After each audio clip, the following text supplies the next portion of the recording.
चीन की क्रांति 1911।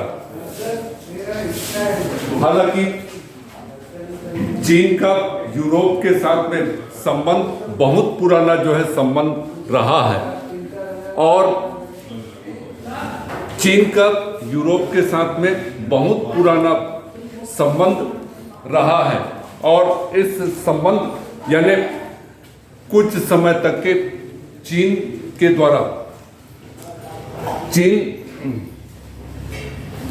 द्वारा रोम को रेशम की जो है निर्यात की जाती थी, और यहाँ यूरोप के बाजारों में कम से कम 6वीं शताब्दी तक के रेशम की मांग जो है बनी हुई थी।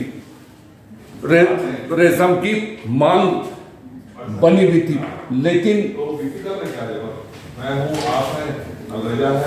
लेकिन उस समय रेशम की मांग के लिए चीन की निर्भरता जो है उस समय समाप्त हो गई कि जब 6वीं शताब्दी के लगभग यूरोपियंस ने चीन के रेशम के कीड़ों की जो है चोरी कर ली, रेशम के कीड़ों की चोरी कर ली, और उसके पश्चात ये चीन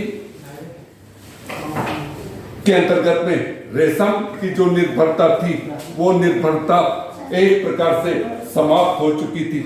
और हालांकि इस समय चीन के अंतर्गत में मंचू सरकार की शासन व्यवस्था जो है चल रही थी, और मंचू सरकार जिन्होंने चीन के अंतर्गत में एक अव्यवस्था की नीति को जो है अपना चुका था। परिणाम स्वरूप मंचू सरकार के कार्यकाल के समय में ही चीन के अंतर्गत में 2 प्रकार के अफीम युद्ध हुए थे। एक प्रथम अफीम युद्ध था, दूसरा द्वितीय अफीम युद्ध था, और ये अफीम युद्ध के मंचू सरकार के द्वारा एक तरफ से, जहां पर मंचू सरकार के कार्यकाल में चीन के अंतर्गत में अंग्रेजों का जो है वर्चस्व स्थापित हो चुका था, और इस वर्चस्व की स्थापना का परिणाम यह हुआ कि चीन के अंतर्गत में 2 अफीम युद्ध जो है छिड़ चुके थे। एक अफीम युद्ध था जिसको कि प्रथम अफीम युद्ध के नाम पर जाना जाता है, और प्रथम अफीम युद्ध जो कि 1840 से 42 के बीच में जो है प्रारंभ हुआ था। इस अफीम युद्ध के प्रारंभ होने के पीछे पहला कारण था क्योतो की सभा यानी चीन के अंतर्गत में एक प्रमुख धार्मिक सिद्धांत जो है बना हुआ था, और वो धार्मिक सिद्धांत था कि जिस समय चीन के अंतर्गत में अंग्रेजों का भी जब वर्चस्व स्थापित हो चुका था, और अंग्रेजों को भी एक प्रकार से चीन के जो प्रमुख धर्म प्रधान थे उस धर्म प्रधान के सामने में अंग्रेजों को शीश झुकाने के लिए बाध्य जो है किया गया था। लेकिन अंग्रेजों के लिए एक प्रकार, अंग्रेज व्यापारियों के लिए एक प्रकार से यह असहनीय प्रतीत हुआ था, और उसका कारण, उसका ही एक पहला कारण था कि जो कि अफीम युद्ध के रूप में चल पड़ा था, और दूसरा कारण था व्यापारिक विषमता। हालांकि चीन के अंतर्गत में मंचू सरकार की नीतियां जो है चल रही थी, और मंचू सरकार के समय में भी चीन की जो आर्थिक स्थिति थी उस आर्थिक स्थिति में एक प्रकार से विषमता बन चुका था, और विषमता का वो परिणाम था कि अंग्रेज व्यापारियों को जो है एक प्रकार से विशेष रूप से प्रोत्साहित किया गया था, जबकि चीनी व्यापारियों के साथ में एक प्रकार से अव्यवहारिक नीति को जो है अपना लिया गया था, और इस अव्यवहारिक नीति का भी वो परिणाम था कि जो कि अफीम युद्ध के रूप में फूट पड़ा था। और उसके बाद तीसरा जो प्रमुख रूप से कारण था कि व्यापारिक संतुलन के लिए ईस्ट इंडिया कंपनी के प्रयास, हालांकि अंग्रेज भी जो है चीन के अंतर्गत में अफीम का व्यापार करना चाहते थे और इसलिए ईस्ट इंडिया कंपनी की जो है स्थापना जो है की गई थी। और ईस्ट इंडिया कंपनी के द्वारा ईस्ट इंडिया कंपनी की स्थापना के पश्चात में यानी चीन के अंतर्गत में अपने व्यापारिक गतिविधियों का एक प्रकार से सिक्का जमाने का जो है प्रयास किया गया था। और ये सिक्का जमाना भी एक प्रकार से चीन में अफीम के युद्ध के नाम से अफीम के युद्ध का एक कारण जो है बना हुआ था। और उसके अलावा चौथा जो प्रमुख कारण था कि अंग्रेज और चीनियों के बीच में जो है संबंध, अंग्रेज और चीनियों के बीच में भी जो है संबंध बने हुए थे। हालांकि इसके लिए ब्रिटिश व्यापारियों के लिए एक प्रकार से लंबे समय से मांग चल रही थी कि चीन में ईस्ट इंडिया कंपनी के व्यापारिक एकाधिकार को समाप्त कर स्वतंत्र विदेश ब्रिटिश व्यापारियों को भी अनुमति दी जाए। और ब्रिटिश सरकार के द्वारा इसको मानते हुए 1834 ईस्वी में कैंटन में ईस्ट इंडिया कंपनी के व्यापारिक एकाधिकार को एक प्रकार से समाप्त जो है कर दिया गया। और समाप्त करने के पश्चात में भी अब अंग्रेज व्यापारी भी वहां पर एक प्रकार से इस कैंटन बंदरगाह के अंतर्गत में स्वतंत्र रूप से व्यापार जो है कर सकते थे। और पांचवा है वो है राज्य क्षेत्राधित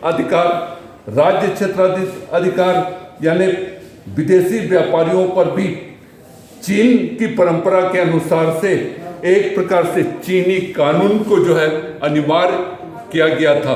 और चीनी कानून को अनिवार्य करने, हालांकि अंग्रेज जो व्यापारी थे वो व्यापारी इस नियम से अपने आप को एक प्रकार से असंतुष्ट जो है महसूस किए हुए थे। और अंग्रेज व्यापारियों का असंतुष्ट होना ये भी एक प्रकार से अफीम युद्ध का कारण जो है बना हुआ था। और ये तमाम प्रकार के जो प्रमुख रूप से कारण थे कि जो चीन के अंतर्गत में अफीम युद्धों को जो है जन्म देने के लिए सहायक सिद्ध हुए थे। प्रथम अफीम युद्ध जो कि 1840 से 42 ईस्वी तक के जो है माना गया है। और इस प्रथम युद्ध के पश्चात में एक महत्वपूर्ण समझौता जो है किया गया था।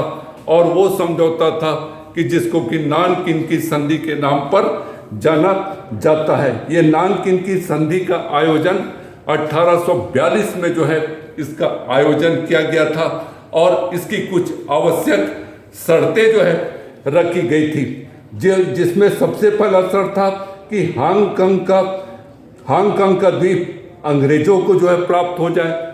दूसरा जो शर्त रखा गया था कि कैंटन, अमारे, फुचाओ और 5 जो बंदरगाह थे, है ना, ये ब्रिटिश व्यापारियों के लिए खोल दिए गए। और इन बंदरगाहों पर ब्रिटेन अपने वाणिज्य दूत जो है नियुक्त करेगा। और तीसरा इसका शर्त रखा गया था कि ब्रिटिश व्यापारियों को चीनी व्यापारियों से भी जो है सीधे क्रय विक्रय का अधिकार मिल गया। और चौथा जो शर्त रखा गया था कि आयात निर्यात पर समान एवं नरम शुल्क पद्धति लागू होगी। शुल्क की वसूली का उत्तरदायित्व वाणिज्य दूतों का होगा, है ना। और उसके अलावा चौथा जो शर्त रखा गया था कि चीन में क्षतिपूर्ति के रूप में 2 करोड़ 10 लाख डॉलर जो है स्वीकार कर लिया। और उसके 5वां जो शर्त था वो था कि अंग्रेजों के मुकदमे उन्हीं की अदालतों में अंग्रेजी कानून के अनुसार होंगे। ये नानकिन की संधि का जो है आयोजन किया गया था। और इस संधि के परिणाम भी जो है पड़े हुए थे।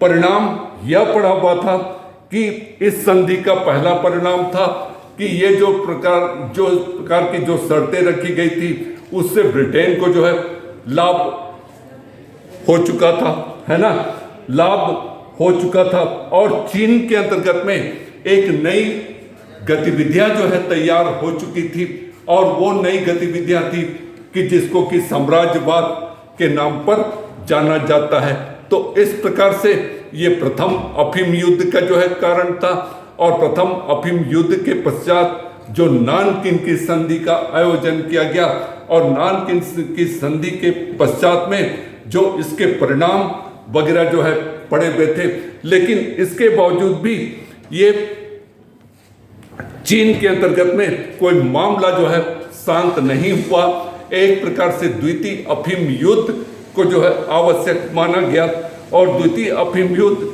जो कि 1856 के दरमियान में ये द्वितीय अफीम युद्ध हुआ था, है ना। यही तक हो गया क्या विजय, देखना।